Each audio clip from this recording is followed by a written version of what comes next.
From Max Martinez making one of the greatest hero calls in poker history. Okay, call. Wow. Good call, you win. That pot worth over 160,000 bucks.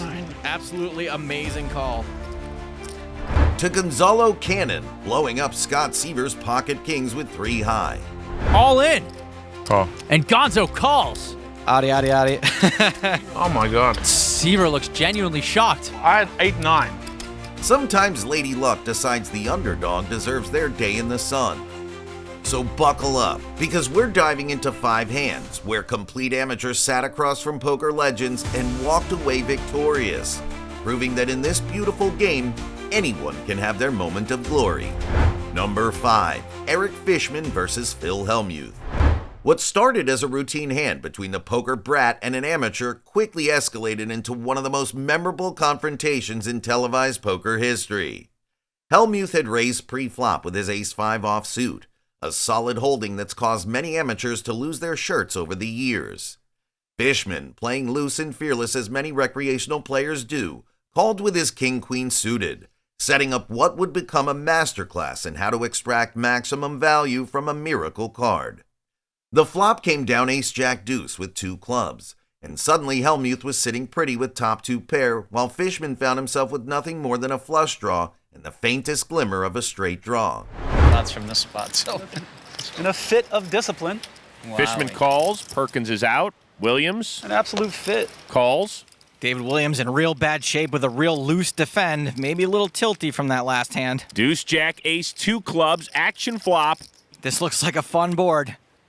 Williams checks bottom pair. This is where most amateurs would either fold immediately or make a crying call, but Fishman had other plans.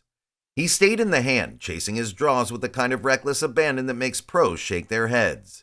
Hellmuth, meanwhile, was calculating pot odds and betting patterns, completely confident that his 2-pair would hold up against whatever speculative nonsense his amateur opponent was chasing. Bottom pair, Hellmuth checks top pair. Fishman leads out with a semi-bluff. Williams folds. Hellmuth raises. This is a pretty easy call with a flush draw, gut shot, and 2 big cards. And there it is by Fishman.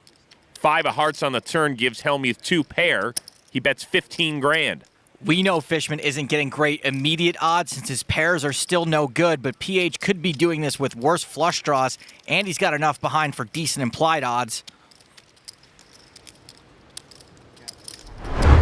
The turn brought a 5, giving Hellmuth an even stronger 2-pair, but doing nothing for Fishman's cause. Most players would have given up by now, but Fishman continued to call Hellmuth's aggressive betting, much to the bewilderment of everyone watching.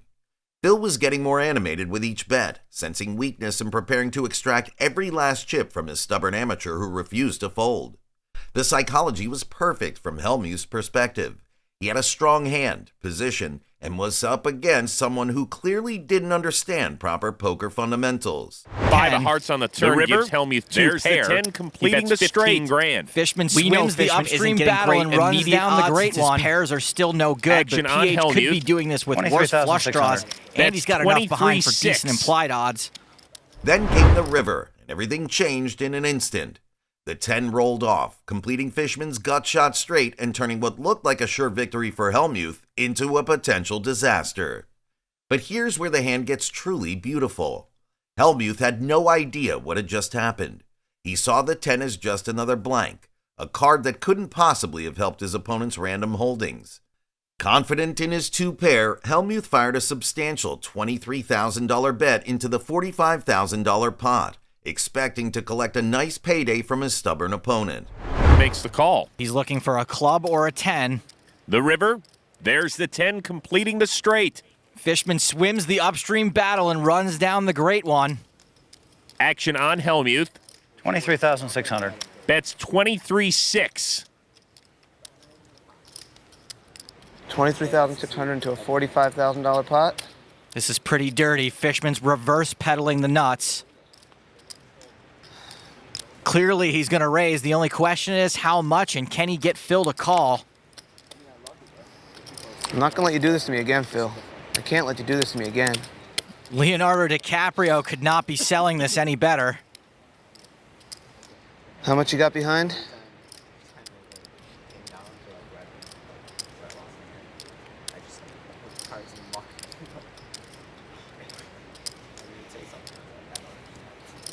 Was there an answer to that? Like 85 or something.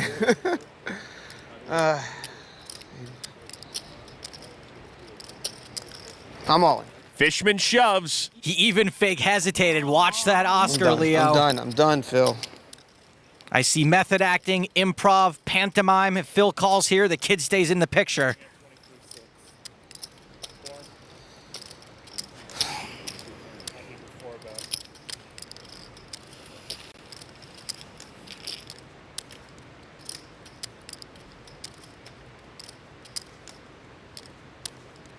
This is so sick. I mean, is it possible that I just get cooled every hand I play here? You got king, queen of clubs? I mean, I guess so. Phil's put him on his exact hand. But if he does make this call, the loose cannon will have a profit of more than $140,000 and will be poised to take down that NAPT passport. God, all that talking leads me to believe that. Wow. Now, that might be real. I'd certainly be shaking either way.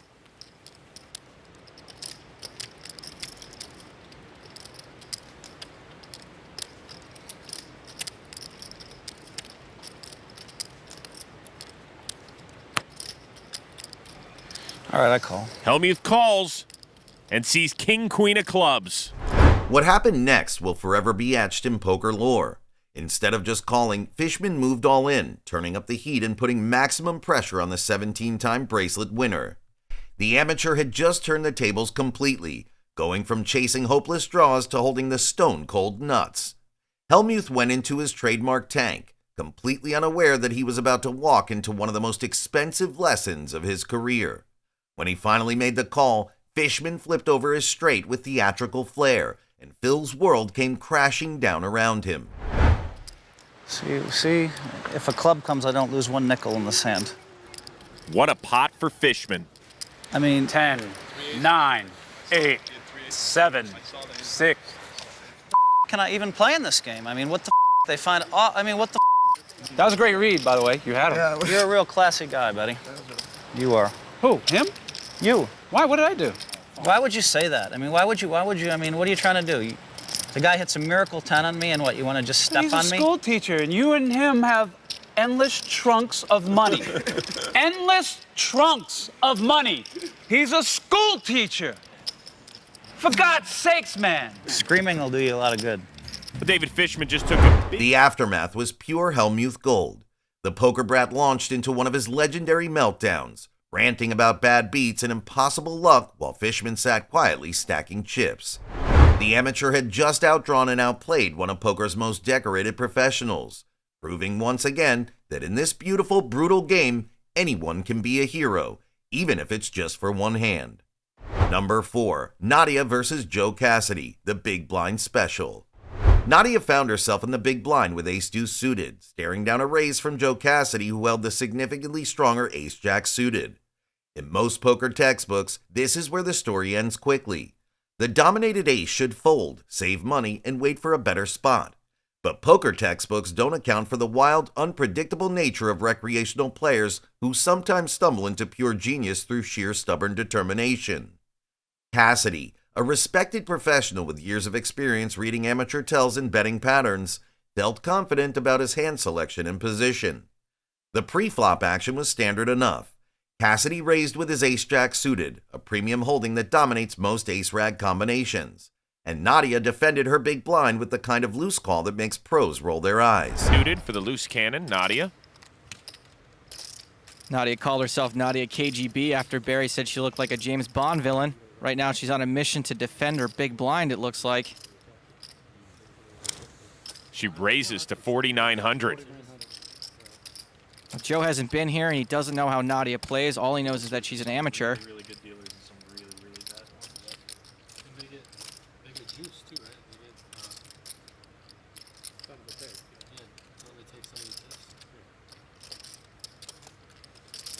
Cassidy calls.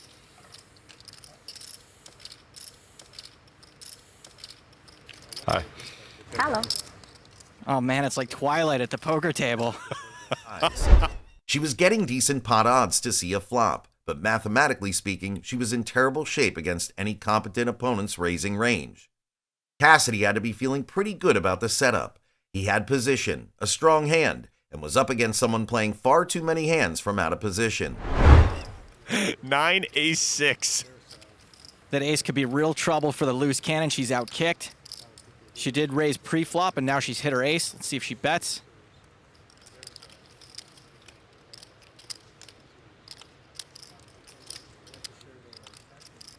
She does. 7,700. Bella fires off a continuation bet. Let's see what Edward's going to do. This actually isn't a very easy decision. Nadia's an amateur. She could very easily have ace-king or ace-queen in this spot. Joe's got a big ace. It's going to be difficult for him to lay down. Plus, he just got to the table. He doesn't know how Nadia plays just yet. Joe does call. Whether or not he knows it, Joe's in a really good spot. The flop brought an ace, and suddenly both players had top pair, but with vastly different kicker situations. Cassidy's ace-jack suited dominated Nadia's deuce, giving him roughly 80% equity in the hand. This is the kind of flop that separates professional players from weekend warriors. Pros understand the importance of kicker strength, while amateurs often overvalue any piece of the board. Nadia, however, didn't seem concerned about such mathematical niceties. She fired out a bet with the kind of confidence that suggested she held ace-king, not the dominated holding she actually possessed. Like Twilight at the poker table. 9 ace 6. That ace could be real trouble for the loose cannon. She's outkicked. She did raise pre-flop, and now she's hit her ace. Let's see if she bets.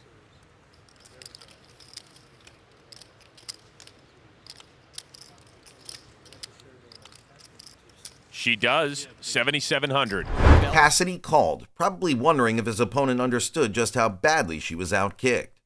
Professional players see this scenario constantly.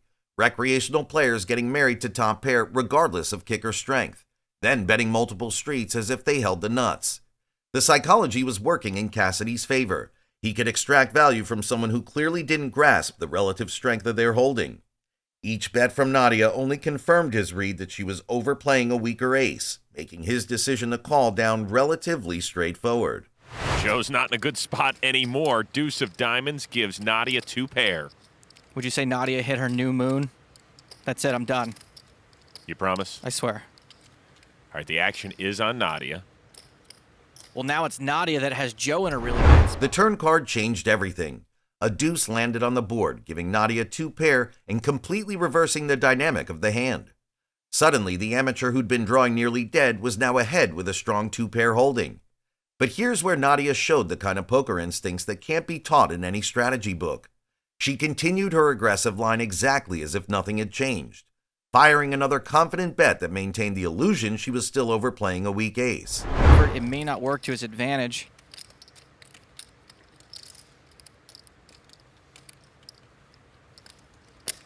Joe comes along for the ride. Looks like Joe's sticking to his plan of wanting to see a showdown. The river. Cassidy, still convinced he was ahead with his ace-jack, made another crying call. He had to be getting suspicious by now. 3 barrels from a recreational player usually means they have something real. But the betting pattern seemed consistent with someone overvaluing a dominated ace, and folding ace-jack suited in this spot would be incredibly tight, even against an amateur's aggression. The pot was growing substantial, and Cassidy found himself in the uncomfortable position of being pot committed with what he still believed was the best hand. King of clubs. Let's see if Nadia still likes her hand and can keep the pressure on by firing off a value bet.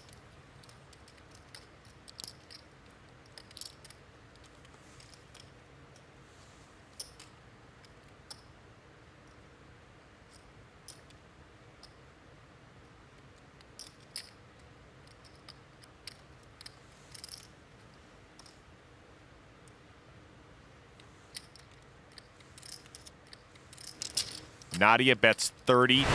The river brought a king, changing nothing about the relative hand strengths, but setting up one of the most audacious value bets in recent memory. Nadia, now holding the top pair in a pot worth serious money, fired a massive $30,000 bet that would make even experienced professionals think twice. This wasn't the kind of bet size you see from someone bluffing or making a desperate play.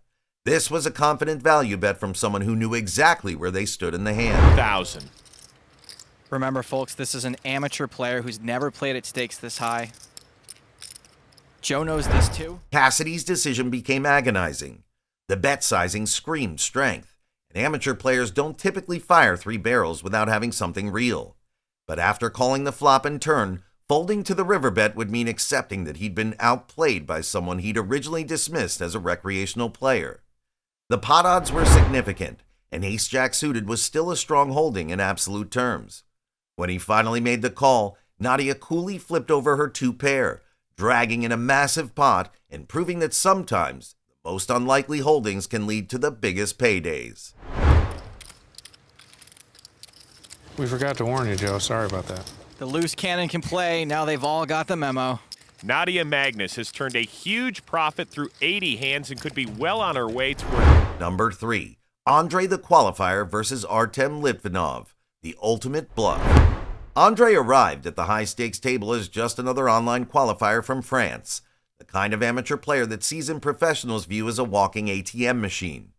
Surrounded by some of poker's most accomplished players, including the legendary Phil Ivey, who was observing the action, Andre had every reason to play tight and conservative, hoping to survive long enough to learn something from the pros.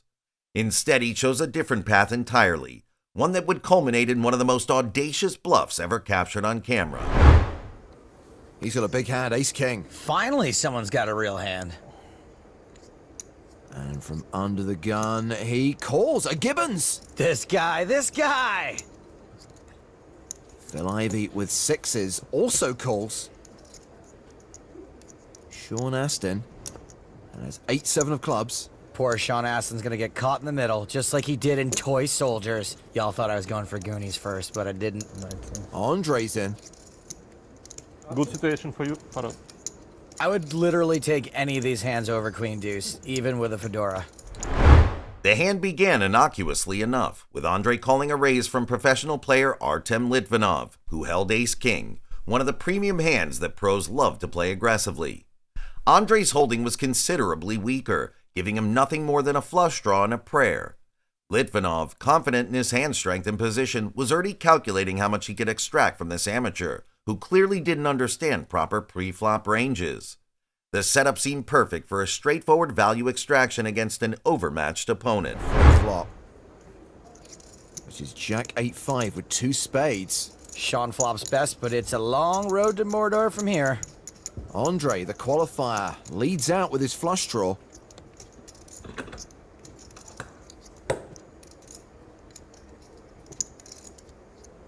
Artem calls. Phil folds. Poor Sean, it's gonna be tough for him to know he's got the best hand with a bet and a call in front of him. Bye, Sean. He folds. Yeah, it was the best hand, but can you blame him?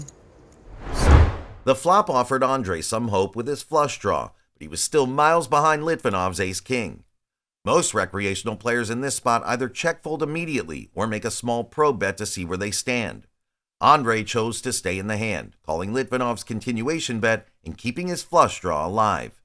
Meanwhile, Phil Ivey folded what would have been a set on the turn, adding an element of dramatic irony to the proceedings. The best player at the table had gotten away from a monster, while the amateur was chasing unlikely draws against a strong ace-high holding. Gets to see a free flop, which is Jack 8-5 with 2 spades. Sean flops best, but it's a long road to Mordor from here. Andre, the qualifier, leads out with his flush draw.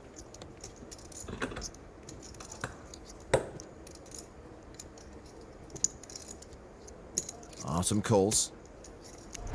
The turn brought a 6, pairing the board but doing nothing to improve Andre's flush draw. This is where the hand's narrative should have ended. Litvinov still had the best hand with ace-king. Andre had missed his draw completely, and any sensible player would have cut their losses. But poker isn't always sensible, and Andre was about to demonstrate why the game remains beautifully unpredictable despite decades of mathematical analysis and strategic evolution. Andre slows down, he checks it. Now the problem with Andre check calling here is that he puts himself in a bad spot if he does it in his river.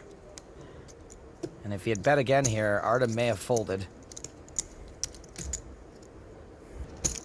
Artem bets pretty much half pot. Andre calls. We're going to the river with Litvinov, still holding ace high and technically the best hand, continued his aggressive line with another substantial bet. He had every reason to feel confident. His hand had showdown value. His opponent was clearly chasing draws, and the board texture favored his holding. The mathematics of the situation were firmly in his favor, and years of experience suggested that amateurs don't typically run elaborate multi-street bluffs against accomplished professionals. Everything pointed toward a straightforward value extraction from an overmatched opponent. It's a 10. Artem with the best hand, ace-king high. Andre checks. Shark cage or no, Artem's usually going to have to bet this. Sometimes he'll have the best hand, sometimes he'll bluff out a weakly played, not-so-strong better hand.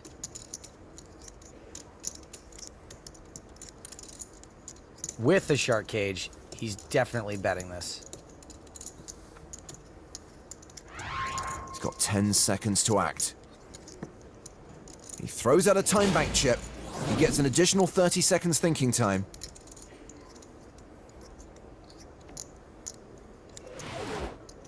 He's playing the value card. Well, like I said, sometimes he'd have the best hand. A value bet of 280,000. Now, if Andre was thinking of calling before with 8 high, there's a chance he's going to have a hard time folding this. Well, his bet is more than half his stack. Which I guess leaves a third option.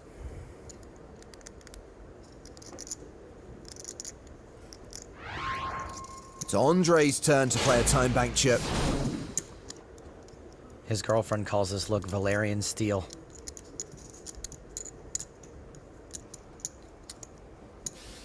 Wow! Andre bluffs the river for everything he's got! Then came the river, a blank, just a 10 of clubs providing no help to Andre. Andre proceeded to check the action to Litvinov, who took his time thinking about his next action, going as far as using a time bank to make sure he bet an amount he figured would bring the most value, $280,000. Then Andre did the unthinkable. With absolutely nothing but ace high, he moved all in as a pure bluff, putting maximum pressure on Litvinov and completely changing the dynamics of the hand. The bet sizing was massive, the timing was perfect, and the psychological impact was immediate. Here was a complete amateur, supposedly out of his depth against seasoned professionals, making one of the most advanced plays in poker, a well-timed river bluff that put his opponent to the test for his tournament life. This is awesome. Don't look at Phil. Your God can't help you now. Any kind of hand at all, Artem would probably have to call, because there's a chance Andre's bluffing, but there's so many bluffs he can't beat. 10 seconds. 5 seconds. And Artem folds the best hand, and that means he is going into the cage. Andre, you beautiful son of a gun, you've got chutzpah. Smell you later, Artem. After agonizing for several minutes, Litvinov folded the winning hand. Andre had successfully executed one of the most impressive bluffs in televised poker history, convincing a seasoned professional to lay down the best hand through nothing but raw courage and perfect timing. Even Phil Ivey, who'd seen everything the game could offer, looked stunned by the audacity of the play. I go, good play. Bluffed. Hard. I can't go. I come back. Nice hand, by the way.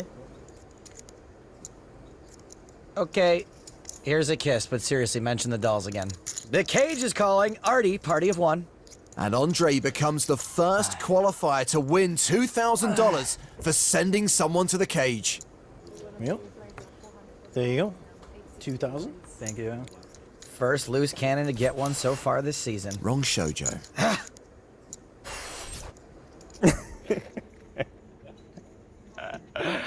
Just time. Just time. Number 2, Gonzalo Gonzo versus Scott Seaver, the perfect trap. When Scott Seaver sat down at the big games, he must have looked down at pocket kings and felt like Christmas morning had arrived early. In the world of professional poker, pocket kings are the stuff dreams are made of. Powerful enough to win massive pots, strong enough to play aggressively, and rare enough that you don't waste them when they show up. Across the table sat Gonzalo, an amateur player who had just called with 3-deuce suited, the kind of speculative holding that makes poker purists weep. The stage was set for what appeared to be a routine demolition of an overmatched recreational player. Big game. It's your straddle, moneybags. Oh, it's my turn? God, it'd be awesome if he just didn't do it now. I'm up, suckers! I'm the protector of the loose cannon. I've done nothing but give you chips all the way through. No, Scott's got that on lockdown. You win that award. Action will start on Bobby Sura. King 7. Folds. Daniel 4-5. Out. Seaver with pocket kings. Maybe Scott can start digging his way out this hand. Maybe he'll raise this time.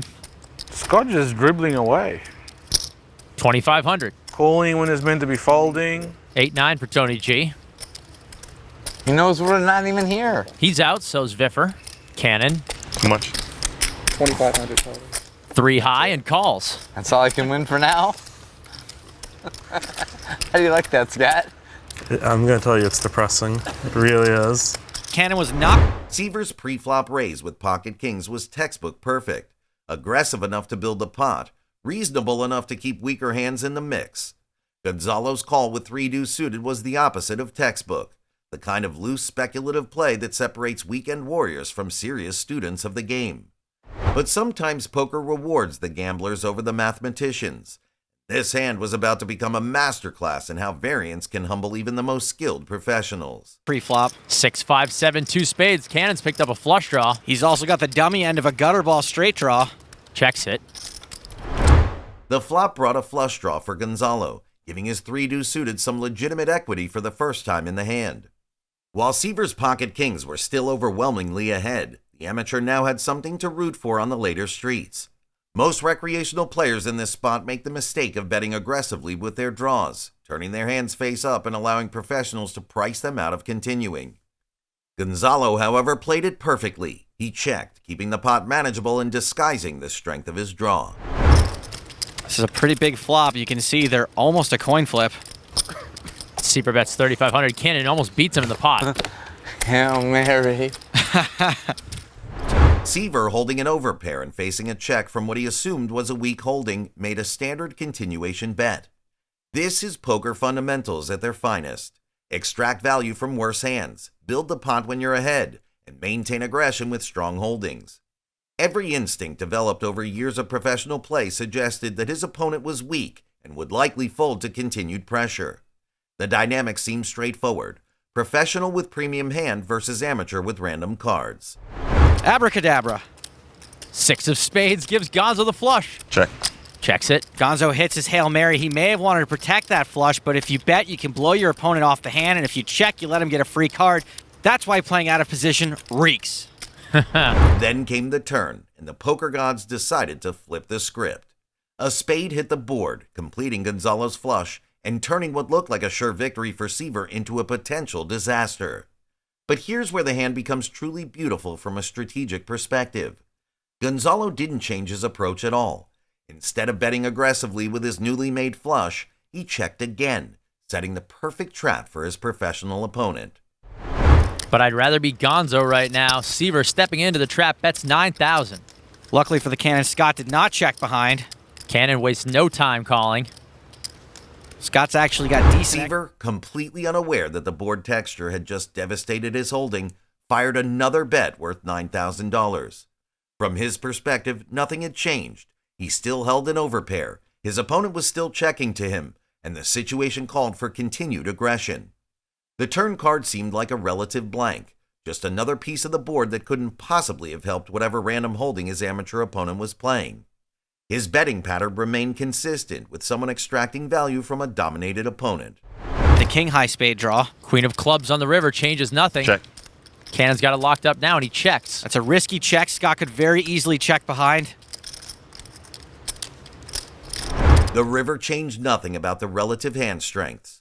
Gonzalo still had his flush, Seaver still had his overpair, but the betting action was about to reveal just how perfectly the amateur had played his monster.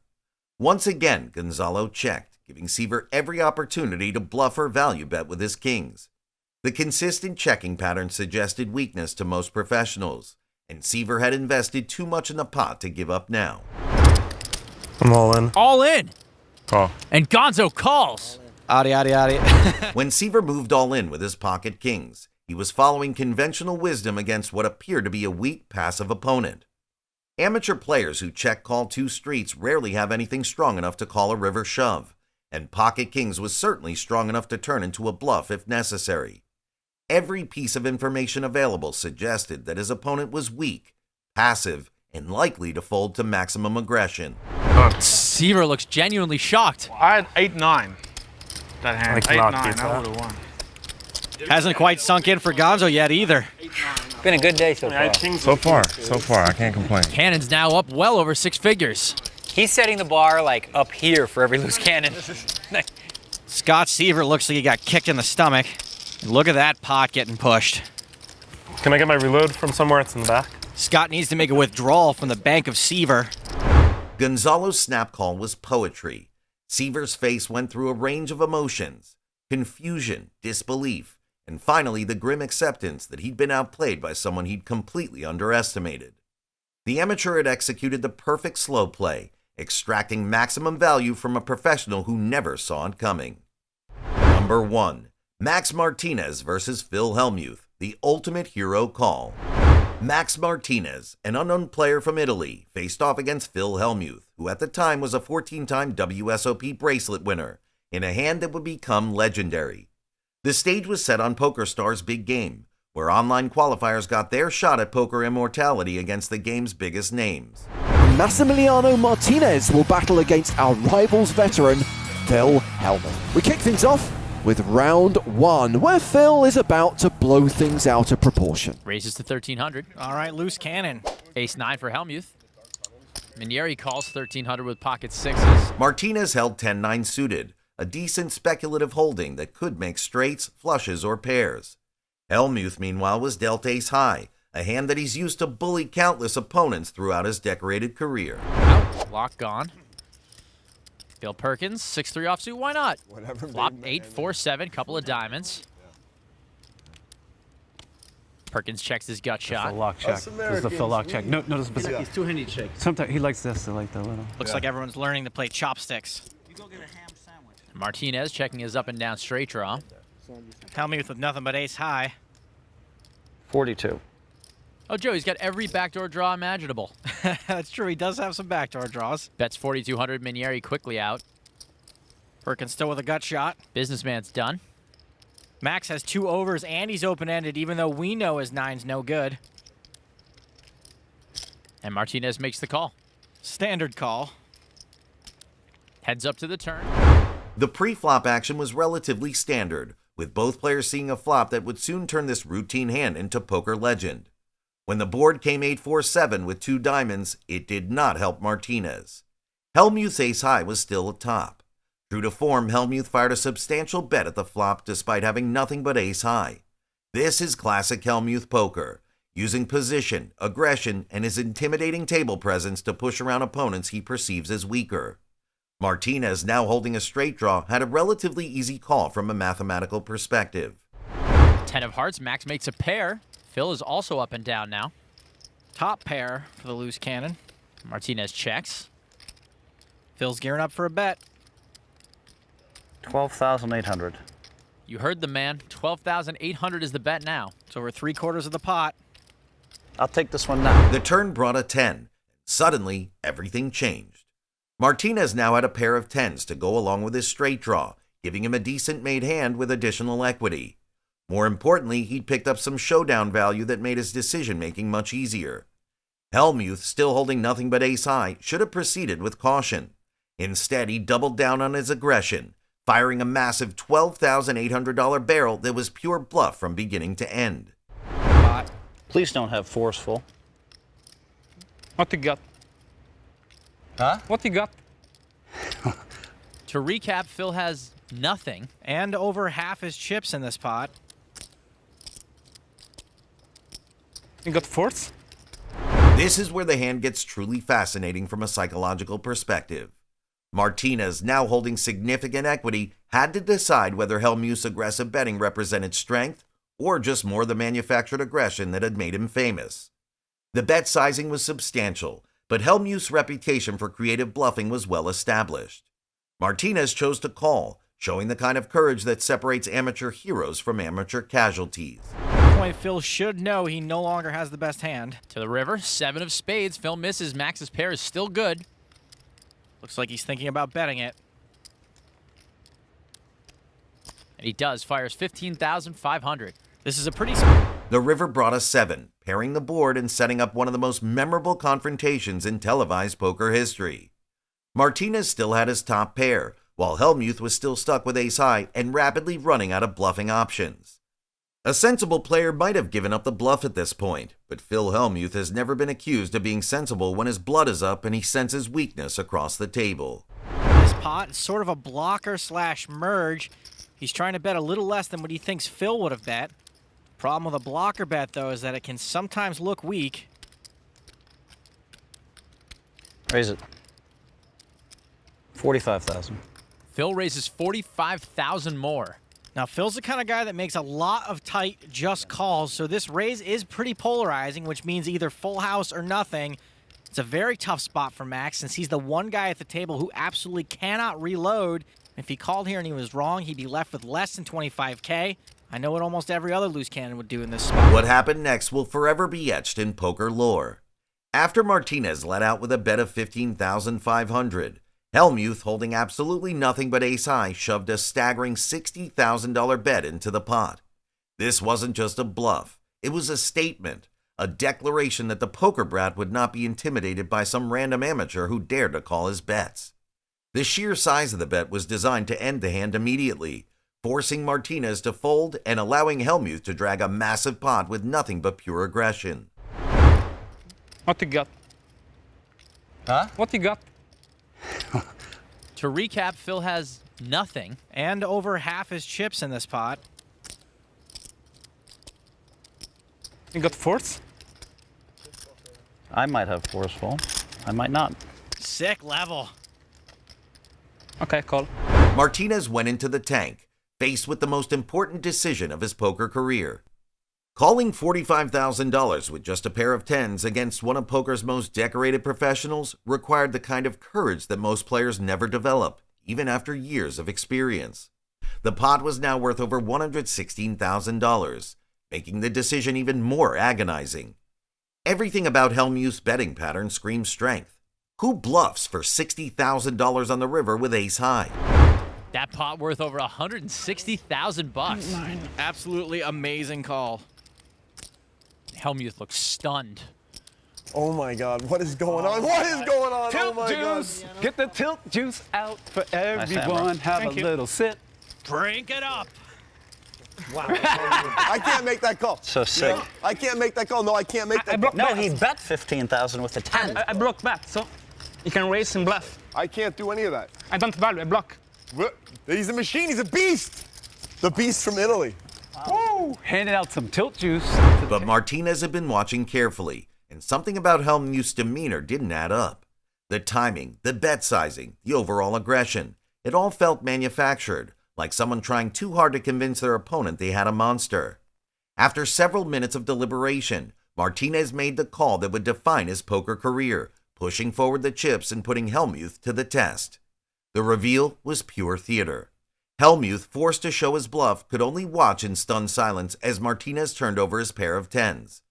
The amateur had just made one of the greatest hero calls in poker history, correctly identifying a massive bluff from one of the game's most dangerous players. I know. Now I know. I mean, it's so brutal because now I know he's going to lose all his money to one of you guys, and I might go broke in the meantime. He put in 70,000 with top pair. I haven't seen that in a cash game in 2 years. That was good though. He was right. And that's it. So, which of these amateur victories shocked you most?